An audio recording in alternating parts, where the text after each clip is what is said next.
Un aliment, une vérité. Aujourd'hui, on s'intéresse à l'huile d'olive. Tu en mets partout, dans ta salade, dans ta poêle, sur ton pain. L'huile d'olive, c'est le symbole de la bonne alimentation, le pilier du régime méditerranéen, l'or liquide qu'on te vante depuis des décennies. Mais est-ce que tu sais vraiment ce qu'elle fait dans ton corps? Est-ce que tu sais pourquoi la moitié de ce que tu achètes en supermarché n'est peut-être pas ce que tu crois? Reste jusqu'à la fin parce qu'on va parler de quelque chose que même les nutritionnistes ne disent pas toujours clairement. Tu consommes de l'huile d'olive régulièrement? Laisse un like. Et si tu veux savoir si tu la consommes bien, reste là. L'huile d'olive existe depuis plus de 6000 ans. Les Grecs anciens l'appelaient l'or liquide. Les Romains l'utilisaient comme monnaie, comme cosmétique, comme médicament. Aujourd'hui, l'Union européenne produit à elle seule 70% de l'huile d'olive mondiale. L'Espagne, l'Italie, la Grèce, ce sont les trois géants. Mais voilà ce qu'on ne te dit pas souvent. L'huile d'olive extra vierge, la vraie, représente moins de 10% de la production mondiale. Le reste, c'est de l'huile raffinée, mélangée, standardisée, et une bonne partie de ce qui se retrouve dans les rayons des supermarchés sous l'étiquette extra vierge ne l'est pas vraiment.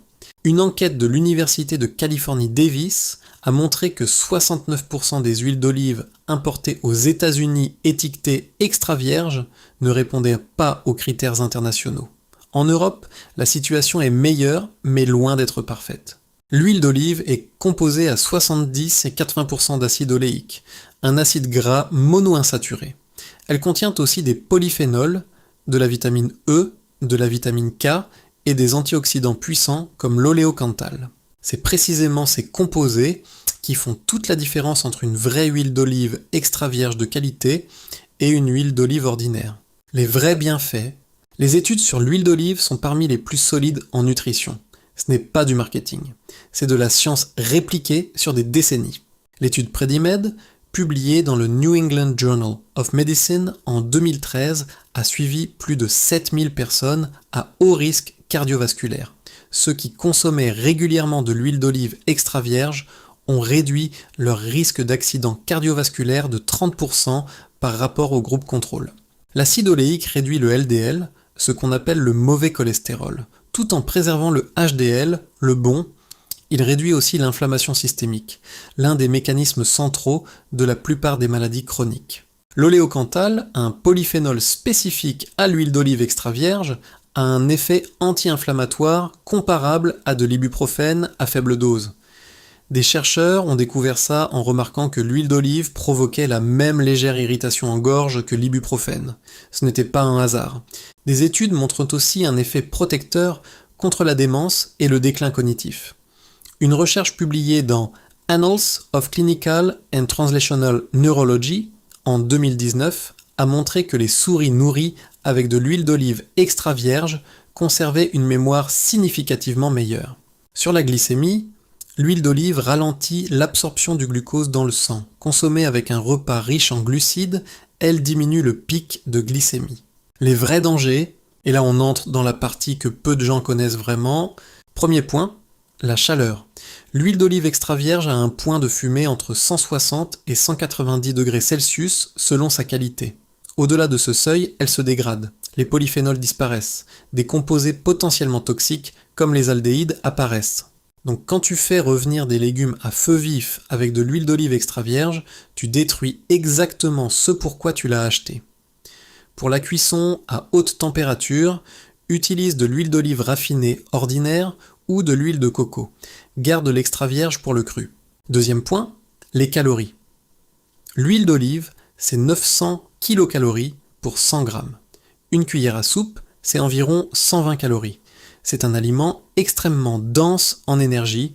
Les bénéfices sont réels, mais ils ne s'appliquent pas à une consommation illimitée. Troisième point, la fraîcheur. L'huile d'olive s'oxyde. La lumière, la chaleur et l'air dégradent ces composés actifs rapidement.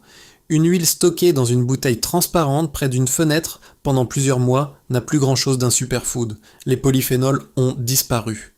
Ce qui reste, c'est essentiellement de la matière grasse.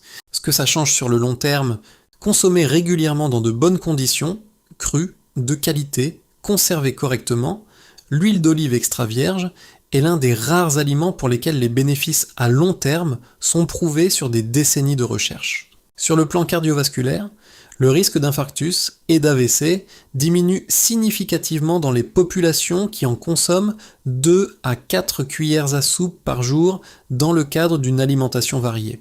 Sur le plan cognitif, des études de cohorte en Espagne et en Italie montrent une prévalence nettement plus faible de la maladie d'Alzheimer dans les régions où la consommation d'huile d'olive extra vierge est la plus élevée. Sur le plan métabolique, une consommation régulière est associée à une meilleure sensibilité à l'insuline et à une réduction de l'inflammation de bas grade, celle qu'on ne ressent pas directement mais qui accélère le vieillissement cellulaire. Abonne-toi. La suite explique exactement comment la consommer pour maximiser tous ses effets, et ce que peu de gens savent sur l'huile d'olive vendue en supermarché. Abonne-toi. La suite explique exactement comment la consommer pour maximiser tous ses effets, et ce que peu de gens savent sur l'huile d'olive vendue en supermarché. Comment bien la consommer ? 2 cuillères à soupe par jour, c'est la quantité étudiée dans la majorité des recherches cliniques. C'est suffisant pour obtenir les bénéfices cardiovasculaires et anti-inflammatoires. Consomme-la crue ou à basse température. Sur une salade, sur des légumes cuits, sur du pain, dans une sauce froide. Si tu dois cuire avec elle, garde le feu moyen et ne la laisse pas fumer. Choisis une huile d'olive extra vierge dans une bouteille sombre ou en métal. Vérifie la date de récolte, pas seulement la date de péremption. Une bonne huile se consomme idéalement dans les 18 mois après la récolte. Plus elle est récente, mieux c'est. Les mentions première pression à froid et extraction à froid sont de bons indicateurs, mais insuffisants seuls. Cherche aussi une certification AOP ou DOP ou une huile de petit producteur avec une traçabilité claire. Conserve-la loin de la lumière et de la chaleur. Pas sur le plan de travail à côté des plaques.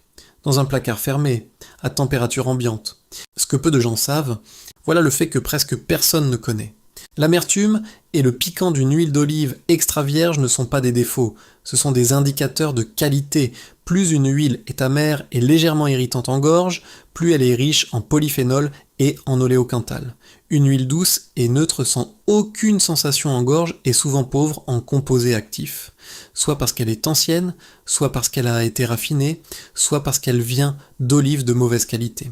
Les Italiens et les Grecs qui produisent les meilleures huiles considèrent précisément cette sensation comme la signature d'une huile vivante.